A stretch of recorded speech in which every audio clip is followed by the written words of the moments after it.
Udah.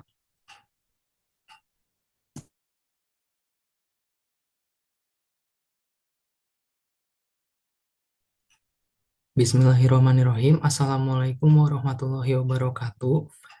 Saya sebagai perwakilan dari kelompok 6, di sini kami akan menyampaikan hasil pengumpulan materi kami tentang sediaan kapsul herbal pelancar ASI dari kombinasi daun katuk, daun kelor, dan juga biji adas.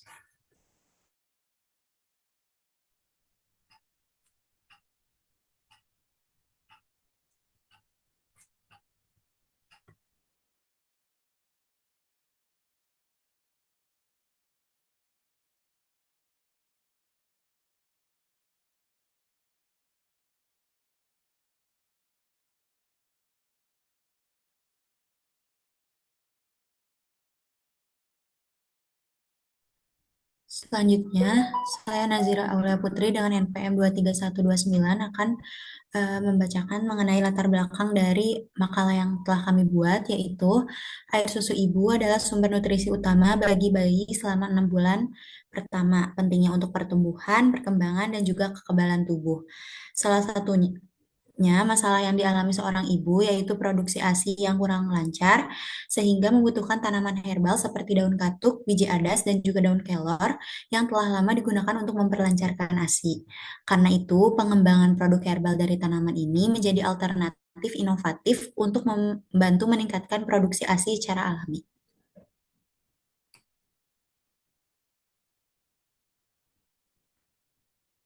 Selanjutnya ada spesifikasi dari produk sediaan yang akan dibuat, yaitu dengan bentuk sediaan kapsul, dengan ukuran kapsul nomor 0 dengan berat 500 mg, yang memiliki komposisi ekstrak daun katuk sebanyak 200 mg, ekstrak daun kelor sebanyak 200 mg, dan ekstrak biji adas sebanyak 100 mg. Dibuat dalam sediaan kapsul ini melalui beberapa tahap pembuatan kapsul. Selanjutnya ada manfaat yang digunakan dalam sediaan kapsul karena di mudahnya penggunaan. Yang kedua ada dosis terukur. Yang ketiga dapat menutupi rasa dan bau herbal. Yang keempat lebih higienis. Selanjutnya ada pula alasan mengenai kombinasi dari bahan dari daun katuk, daun kelor, dan juga biji adas, yaitu ketiga tanaman tersebut mampu merangsang hormon prolaktin sehingga dapat meningkatkan volume produk ASI, dan yang kedua yaitu mengandung fitoestrogen yang membantu merangsang kelenjar susu dan meningkatkan produksi ASI.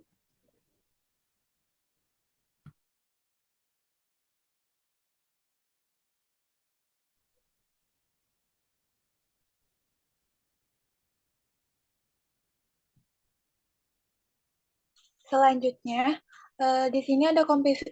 Selanjutnya, perkenalkan nama saya Nusuci Alia dengan NPM 23120. Menjelaskan mengenai komposisi produknya. Di sini ada daun katuk, biji adas, dan daun kelor. Kenapa memilih tanaman tersebut? Karena daun katuk mengandung sterol seperti basis sterol dan stigma sterol yang meningkatkan hormon prolaktin dan oksitosin, berperan langsung dalam produksi asin. Lalu daun kelor kaya nutrisi yaitu vitamin, mineral, asam amino esensial, dan antioksidan seperti quercetin, kaempferol yang mendukung produksi ASI dan kesehatan ibu. Kemudian biji adas mengandung fitostrogen seperti tanin dan antioksidan seperti quercetin yang merangsang kelenjar susu serta melindungi dan dari stres oksidatif. Alasan memilih klaim khasiat sebagai pelancar ASI karena ketiga tanaman tersebut mengandung senyawa aktif yang telah terbukti secara farmakologis dan empiris meningkatkan hormon yang berperan dalam produksi ASI.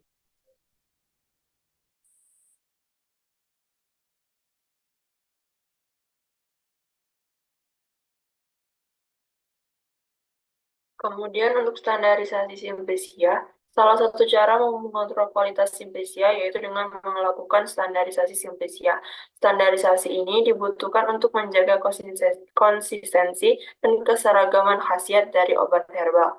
Sebagai akibatnya, senyawa aktif bisa diukur secara konsisten antara perlakuan dan dibuat untuk menjaga stabilitas Simplicia, ekstrak atau bentuk sediaan menurut segi khasiat dan keamanan. Pada standarisasi Silvisia sendiri, itu dinilai seperti sudut pengeringan, kadar abu total, kadar abu tidak larut asam, kadar sari tidak larut air, kadar sari larut etanol, kadar zat aktif dalam Silvisia, nilai RF, dan lain-lain.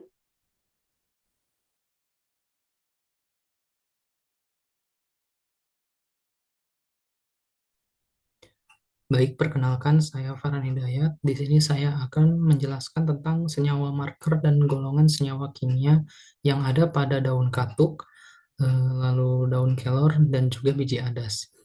Yang pertama, pada daun katuk, senyawa markernya berupa senyawa sterol, khususnya beta-sitosterol dan juga stigmasterol, yang termasuk pada golongan senyawa kimia alkaloid steroid, di mana senyawa tersebut berperan sebagai galaktagog alami dengan cara meningkatkan kadar hormon prolaktin dan oksitosin yang bertanggung jawab terhadap produksi ASI. Lalu pada biji adas, senyawa markernya berupa golongan senyawa kimia flavonoid, yaitu quercetin, dan golongan senyawa kimia polifenol, yaitu tanin, di mana quercetin berfungsi sebagai antioksidan yang melindungi sel kelenjar susu dari kerusakan oksidatif, sementara tanin memiliki efek fitoestrogenik yang meniru kerja hormon estrogen dalam merangsang produksi ASI. Yang terakhir yaitu daun kelor, di mana senyawa markernya berupa senyawa quercetin dan camphorol, yang merupakan golongan senyawa kimia kelompok polifenol dan juga flavonoid, yang dapat bermanfaat untuk meningkatkan produksi ASI melalui stimulasi hormon prolaktin.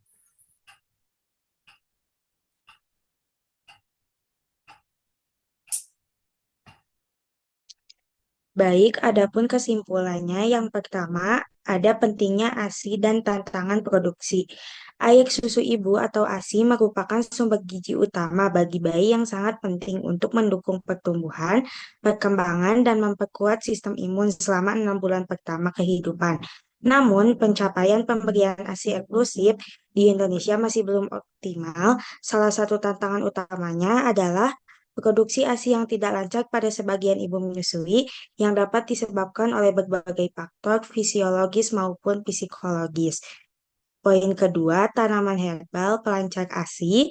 Beberapa tanaman herbal seperti daun katuk, biji adas, dan daun kelor telah dikenal luas secara tradisional sebagai pelancar ASI alami.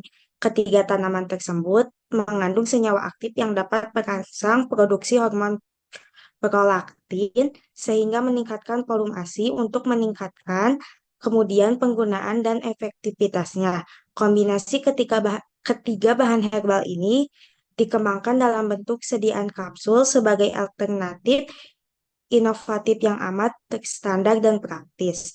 Poin ketiga, keunggulan sediaan kapsul. Sediaan kapsul memiliki berbagai keunggulan dibandingkan bentuk tradisional seperti rebusan, antara lain lebih praktis digunakan dan higienis, dan mampu menutupi rasa serta bau yang tidak enak dari bahan herbal. Selain itu, kapsul memungkinkan pemberian dosis yang lebih terukur, mudah dikonsumsi, serta cepat hancur dan larut dalam saluran cerna, sehingga mempercepat penyerapan zat aktif oleh tubuh.